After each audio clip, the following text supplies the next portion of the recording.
बेटा एक ना ये बिल पेबल अकाउंट, ये लास्ट अकाउंट है, चौथा अकाउंट है ये, समझ लो आपको जो मैं सिखाने के लिए जा रहा हूँ लास्ट है ये। एक बेटा ये बिल पेबल अकाउंट भी मैं आपको सिखाने के लिए जा रहा हूँ, ठीक है। अच्छा एक बात ध्यान रखना, बनना वही, ऊपर लिख देना हम बिल पेबल अकाउंट बना रहे हैं, बिल पेबल का अकाउंट बना रहे हैं, और वही टी शेप में ही बनाना, bill payable account T shape में, और वही डेबिट साइड और क्रेडिट साइड। जब बिल पेबल का अकाउंट बनाओगे ना, बिल पेबल आप जानते ही हो क्या होते हैं, बिल पेबल टी शेप में बनाना, डेबिट साइड में 2 कॉलम और क्रेडिट में भी ऐसे 2। तो ये बिल पेबल अकाउंट का मैंने फॉर्मेट बना लिया है, ये बिल पेबल अकाउंट का फॉर्मेट है। अच्छा ये बिल पेबल क्या होते हैं आप जानते हो ना, ये हमारी लायबिलिटी है। बिल पेबल भी क्या होते हैं, फॉर्मेट हो चुका है ना, ये बिल पेबल में हमारी लायबिलिटी है बेटा। बिल पेबल आप अच्छी तरह जानते हैं, वो होते हैं जो आप किसी को इशू करते हो, आप किसी को लिख कर देते हो कि यार मैं तेरे को पैसे दूंगा 6 महीने बाद, वो होते हैं बिल पेबल। आपकी लायबिलिटी है, आपने किसी को बना के दिया मैं तेरे को पैसे दूंगा 6 महीने बाद, किसी को वादा करके आपने दिया, तो बिल पेबल लायबिलिटी है। और लायबिलिटी का रूल तो मैंने अभी आपको बताया कि लायबिलिटी जब बढ़ेगी तो क्रेडिट होगी, बढ़ने पर क्रेडिट, यानी कि इधर एंट्री आएगी, बढ़ेगी तो इधर एंट्री आएगी। और लायबिलिटी जब कम होती है, लायबिलिटी कम होती है तो डेबिट, तब इधर आएगी, ठीक है ना। तो ये बात ध्यान रखिएगा। अब ये बिल पेबल क्या है, लायबिलिटी है ना। तो एक बात बताऊं, लायबिलिटी का अकाउंट है ना, तो लायबिलिटी वाले अकाउंट किधर से शुरू होते हैं, मैंने भी बताया क्रेडिट से। तो सबसे पहले जब बिल पेबल का अकाउंट बनाओगे ना, बिल पेबल का, तो क्रेडिट साइड में आ जाना और क्रेडिट में पहली एंट्री करना बैलेंस बीडी के नाम से, वही अकाउंट इसी से शुरू होता है। पहली एंट्री बाय क्रेडिट साइड में बैलेंस बीडी से करना, और यहां पे बैलेंस बीडी के नाम पर ना बेटा जी पहले यहां पर ओपनिंग बिल पेबल दिखाना। ओपनिंग मतलब कब के, 1 अप्रैल, 1 अप्रैल मतलब साल के बिगिन के। पहले यहां पर ओपनिंग बिल पेबल दिखाना कि साल के शुरू में, 1 अप्रैल को साल के शुरू में आपके पास कितने बिल पेबल थे। बिल पेबल ये वो है जो पहले से थे। 1 अप्रैल को साल के शुरू में आपके पास कितने बिल पेबल थे, ओपनिंग बिल पेबल कितने थे। चिंता नहीं करो, ये क्वेश्चन में गिवन होते हैं, ये क्वेश्चन में दे रखे होंगे, गिवन होंगे ये। जैसे क्वेश्चन में बताया होगा ओपनिंग बिल पेबल 1 अप्रैल को 30,000 है, मतलब कि जब साल का शुरुआत हुई 1 अप्रैल तो आपके पास बिल पेबल 30,000 थे, पहले से बिल पेबल थे 30,000, आपने किसी को बिल पेबल इशू कर रखे थे 30,000। ओपनिंग बिल पेबल मतलब शुरू में जो बिल पेबल आपके पास हैं 30,000 के ओपनिंग के बिल पेबल। ये ओपनिंग के जो स्टार्टिंग के बिल पेबल हैं ये गिवन होंगे क्वेश्चन में, कितने थे, 30,000 आपके पास पहले से बिल पेबल थे।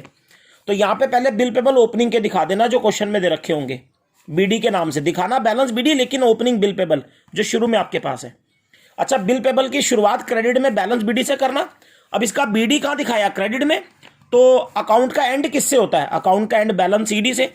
तो डेबिट साइड में, इधर डेबिट साइड में सबसे लास्ट में, इधर बेटा जी डेबिट में लास्ट में बैलेंस सीडी के नाम से, इधर बेटा जी क्लोजिंग के बिल पेबल दिखाना।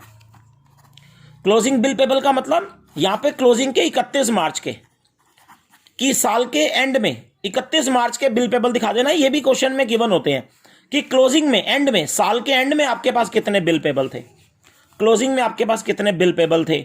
साल के एंड में जैसे 70,000 के बिल पेबल थे, क्लोजिंग बिल पेबल जो 31 मार्च को आपके पास बिल पेबल थे क्लोजिंग में, एंड में।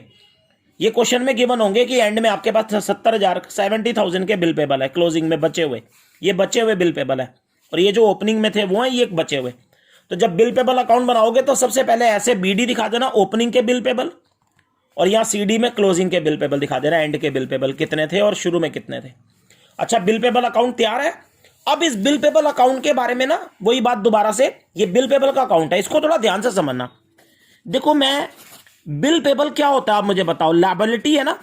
तो मैं बिल पेबल के बारे में 2 बातें बताता हूं कि जो बिल पेबल है बेटा जी, बिल पेबल लायबिलिटी है, तो बिल पेबल इंक्रीज कब होते हैं, यानी कि लायबिलिटी इंक्रीज कब होती है बिल पेबल की, बिल पेबल की लायबिलिटी कब बढ़ेगी और बिल पेबल वाली लायबिलिटी डिक्रीज कब होगी।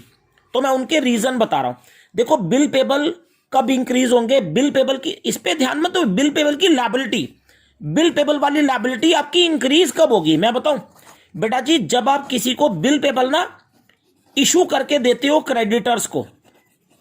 अभी मैंने थोड़ी देर पहले भी बताया, बिल पेबल जब आप इशू करते हो क्रेडिटर, आपने बिल पेबल ना इशू कर दिया क्रेडिटर, किसको कर दिया, क्रेडिटर को। आपने बिल पेबल लिख के दिया, क्रेडिटर को लिख के दिया, यार मैं तेरे को 6 महीने बाद 10,000 दूंगा। आपने बिल पेबल क्रेडिटर को इशू करा, ठीक है, उसको लिख के दिया। तो बताइए बिल पेबल जब आप क्रेडिटर को इशू करोगे तो आपका बिल पेबल वाली लायबिलिटी बढ़ जाएगी, ये मत कहना बिल पेबल चला गया, अरे ये बिल पेबल की लायबिलिटी, क्योंकि आपने उसको वादा कर दिया मैं दूंगा, तो आपकी लायबिलिटी बन गई ना, तो बिल पेबल आपकी लायबिलिटी बन जाएगी। तो बिल पेबल आपने क्रेडिटर को जब बना के दे दिए ना, तो बिल पेबल आपकी लायबिलिटी बढ़ जाती है। इससे आपकी लायबिलिटी बढ़ गई ना, आपने वादा कर दिया भाई मैं दूंगा, तो बिल पेबल की लायबिलिटी इससे बढ़ती है। बिल पेबल की लायबिलिटी, जब आप बिल पेबल क्रेडिटर को इशू करते हो तो आपकी बिल पेबल वाली लायबिलिटी बढ़ जाती है। और याद रखना, जब लायबिलिटी बढ़ती है तो डेबिट, लायबिलिटी बढ़ती है तो क्रेडिट होती है। तो ये वाली एंट्री जो है ना, ये वाली जो एंट्री है बिल पेबल इशू वाली, आपने क्रेडिटर को दी है, ये बिल पेबल अकाउंट में कहां आएगी पता है?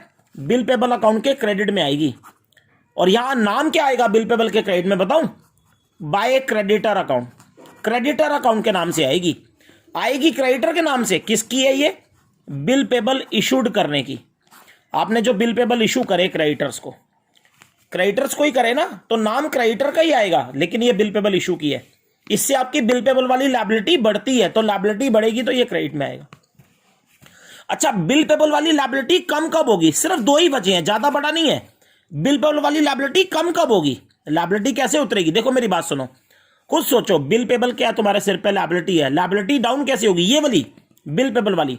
देखो, जब मान लो जब मैच्योरिटी डेट आई, आपने बिल पेबल इसको दिए, आपने क्या बोला? 6 महीने बाद पैसे दूंगा। मान लो जब मैच्योरिटी डेट आई, आपने बिल पेबल क्रेडिटर को ये कहकर दिए थे ना कि 6 महीने बाद पैसे दूंगा। मान लो 6 महीने बीत गए, 6 महीने बीत गए, मैच्योरिटी आ गई। अब मैच्योरिटी आई तो क्रेडिटर को, जो क्रेडिटर होगा, क्रेडिटर आपके पास आएगा। क्रेडिटर किसके पास? आपके पास आएगा। और क्रेडिटर आपके पास आएगा और आपको बोलेगा कि पेमेंट दो। तो जब बताओ मैच्योरिटी डेट आएगी 6 महीने बाद, तो मैच्योरिटी डेट पर बिल पेबल का भुगतान किसने करना है? बिल पेबल की पेमेंट किसने करनी है? आपने ही तो करनी है। आपने ही तो वादा लिख के दिया है क्रेडिटर को कि दूंगा।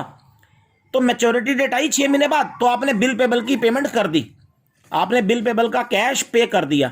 अगर आप बिल पेबल का कैश दे दोगे, क्रेडिटर को पेमेंट दे दोगे बिल पेबल की, तो आपकी बिल पेबल वाली ये जो लायबिलिटी है ये कम हो जाएगी। बिल पेबल का आपने मैच्योरिटी पर पेमेंट कर दिया, कैश दे दिया, तो लायबिलिटी कम। एक ये वजह है। एक दूसरी वजह सुनो, मान लो मैच्योरिटी डेट आई और आपने अपना बिल पेबल डिसऑनर कर दिया, यानी कि आपने बिल पेबल की पेमेंट जो है वो नहीं करी। तो यही बात हो गई, या तो आप बिल पेबल की पेमेंट कर दोगे तो बिल पेबल वाली लायबिलिटी कम, या तो बिल पेबल आपका डिसऑनर कर दोगे, यानी कि बिल पेबल की पेमेंट आपने नहीं करी, आपने क्रेडिटर को नहीं करी, आपने बोला नहीं दे सकता, मेरे पे है नहीं।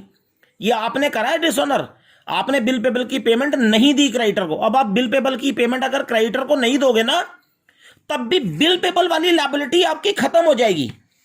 ये जो बिल पेबल वाली आपकी लायबिलिटी है ना, बिल पेबल वाली जो लायबिलिटी है ये तो आपकी खत्म ही हो जाएगी। मेरे को तो बिल पेबल वाली लायबिलिटी समझानी है। बिल पेबल वाली जब डिसऑनर करोगे तब भी बिल पेबल वाली लायबिलिटी आपकी खत्म हो जाएगी।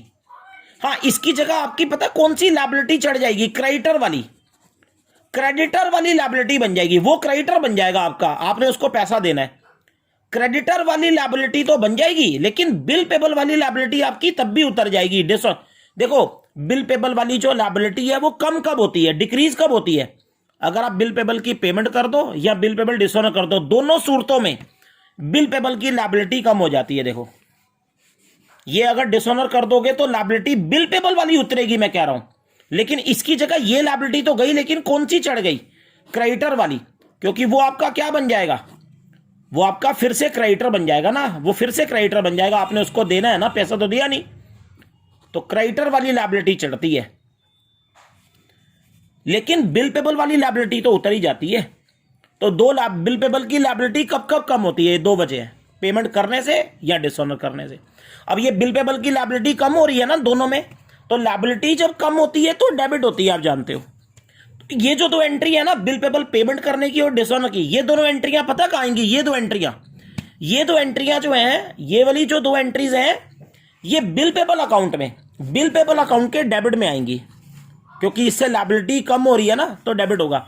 तो बिल पेबल अकाउंट के डेबिट में अगर आपने बिल पेबल की पेमेंट कर दी मैच्योरिटी पर, तो एंट्री बिल पेबल के डेबिट में दिखाना, क्योंकि बिल पेबल वाली लायबिलिटी खत्म। पेमेंट अगर कर दी मैच्योरिटी पर, लेकिन ये एंट्री किस नाम से आएगी डेबिट में? टू कैश अकाउंट, क्योंकि आप समझदार बच्चे हो। बिल पेबल की पेमेंट करोगे तो कैश आएगा ना, तो टू कैश के नाम से। और और बेटा जी एक डेबिट में एक एंट्री हो रहेगी अगर आपने बिल पेबल डिसऑनर कर दिया। अगर आपने बिल पेबल को क्या कर दिया, डिसऑनर कर दिया। आपने डिसऑनर कर दिया मतलब कि आपने पेमेंट नहीं करी, आपने पेमेंट नहीं करी, तब भी आपकी बिल पेबल वाली लायबिलिटी खत्म, बिल पेबल वाली लायबिलिटी खत्म। और ये डिसऑनर करने पर ये एंट्री किस नाम से आएगी बताइए? ये क्रेडिटर के नाम से आएगी, क्रेडिटर के नाम से। किसको डिसऑनर करा? आपने बिल पेबल क्रेडिटर को ही तो डिसऑनर करा, तो डिसऑनर कर दिया तो ये क्रेडिटर के नाम से एंट्री कर देना, आपकी बिल पेबल वाली लायबिलिटी खत्म। तो डिसऑनर कर दिया तो टू क्रेडिटर अकाउंट, और अगर पेमेंट दे दी तो टू कैश। तो ये दो एंट्रियां कौन सी है? बिल पेबल लायबिलिटी खत्म हो गई, बिल पेबल की लायबिलिटी खत्म होने की है। और ये किसकी है? बिल पेबल जब इशू करते हो तो लायबिलिटी बन गई, बिल पेबल की लायबिलिटी बन गई, तो ये बिल पेबल की लायबिलिटी बनने की है। तो ये हमारा बिल पेबल का अकाउंट जो है वो तैयार होता है। बिल पेबल छोटा अकाउंट है, सबसे छोटा यही है। तो ये बिल पेबल का अकाउंट हमारा तैयार होता है। बिल पेबल अकाउंट पूरा तैयार है, आप देख सकते हैं पूरा का पूरा, बस इतना ही है बिल पेबल अकाउंट, इतना ही है। ये देखिए बीडी आएगा पहले क्रेडिट में, ओपनिंग के बिल पेबल। शुरू में कितने बिल पेबल थे 1 अप्रैल को जो आपके पास पहले से थे, ये एंड वाले बचे हुए सीडी इधर। उसके बाद इधर जो बिल पेबल कम हुए पेमेंट करने से या डिसऑनर करने से, इधर जो बिल पेबल आपने इशू करे क्रेडिटर को, तो लायबिलिटी बनी, तो इधर लायबिलिटी कम हुई तो इधर। ये एंट्री देख लो, इशू करने पर क्रेडिटर के नाम से है और डिसऑनर पर भी क्रेडिटर के नाम से है, लेकिन पेमेंट कर दी तो टू कैश। ऐसे आपका ये बिल पेबल का अकाउंट जो है बच्चों तैयार होता है। आपको मैंने ये बिल पेबल वाला अकाउंट जो है वो सिखाया कि बिल पेबल अकाउंट कैसे बनता है, आपको सीखना है। अब एक बात और आपको यहां पर बता दूं, जैसे मैंने पहले बताई थी, ये जो बिल पेबल वाला अकाउंट है ना, इस बिल पेबल अकाउंट का, इसका बेटा जी जो लिंक है इस अकाउंट का, बिल पेबल अकाउंट का, इसका जो लिंक है ना, इसका जो संबंध है, लिंक है, वो क्रेडिटर अकाउंट के साथ है, जो मैंने पिछली वीडियो भेजी। इसका अकाउंट क्रेडिटर, इसका लिंक क्रेडिटर के साथ है। देखो इस बिल पेबल अकाउंट में ध्यान से देखो, इस बिल पेबल अकाउंट में ध्यान से देखो, दो एंट्रियां ऐसी हैं देखो जो क्रेडिटर के नाम से हैं। ये बिल पेबल में दो एंट्रियां हैं जो क्रेडिटर के नाम से हैं देखो। तो ये वाली जो एंट्रियां क्रेडिटर के नाम से है ना, यही तो एंट्रियां क्रेडिटर अकाउंट में भी तो है। तो इस अकाउंट की दो एंट्रियां ऐसी हैं जो कॉमन है, जो क्रेडिटर अकाउंट में भी है। देखो ये बिल पेबल इशू करे तो ये क्रेडिटर के नाम से एंट्री है ना, और ये डिसऑनर हुआ है तो क्रेडिटर के नाम से। तो इसकी कौन कौन सी, ये दो एंट्री, दिस वाली और ये दिस वाली, ये बिल पेबल की दो एंट्रियां कॉमन है। ये दो एंट्रियां जो यहां पर है, यही एंट्रियां कहां पर है, ये कॉमन एंट्रीज कहां पर है, यही कॉमन एंट्रीज बेटा जी, ये दोनों कॉमन एंट्रीज बिल पेबल में भी है ना। तो यही दोनों एंट्रीज बेटा जी आपको ना क्रेडिटर अकाउंट में भी मिलेंगी। ये देखो मैंने एक क्रेडिटर अकाउंट बनाया था ना, आपको याद होगा क्रेडिटर का वीडियो भेजा था, तो ये क्रेडिटर अकाउंट में भी मिलेंगी। देखो ये क्रेडिटर का अकाउंट है, इस क्रेडिटर अकाउंट में देखो ये बिल पेबल इशूड की एंट्री है ना, ये बिल पेबल इशूड करे हमने क्रेडिटर्स को, ये क्रेडिटर अकाउंट में ये जो एंट्री है हमने भेजी जो आपको बेटा जी,